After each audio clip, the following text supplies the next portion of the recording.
করে সব এগুলো সরিয়ে দিয়ে নাড়াটা দিব। দেখতে তো দেখো আমি নোংরাগুলো ওখানে ফেলে দিয়েছি আর এটা এখানে রেখেছি। তো এবার বাচ্চাটাকে তুলে এ সরার মধ্যে রাখবো, দিয়ে ডিমটাকে রেখে পালকগুলো যেরকম ছিল আশেপাশে সেরকম পালকগুলো রেখে দেবো।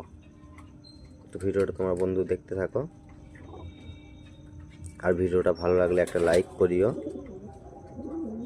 তো চলো এদেরকে এবার সব কিছু করে দিলাম যাতে কোনো অসুবিধা না হয় ওর মা বাবারও বসতে। তো চলো এদেরকে এখানে এবার বসিয়ে দিই ভালো মতো। তো দেখতে পাচ্ছ এদেরকে এখানে ভালো মতো এটা বসিয়ে দিলাম।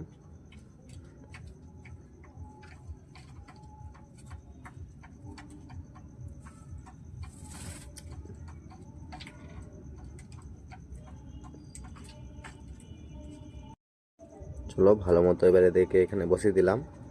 চলো আজকের মতো টাটা বাই বাই। আর ভিডিওটা ভালো লেগে থাকলে একটা লাইক করিও আর কমেন্টে জানিয়ে দিও এদের নেক্সট ভিডিও আমি দিব।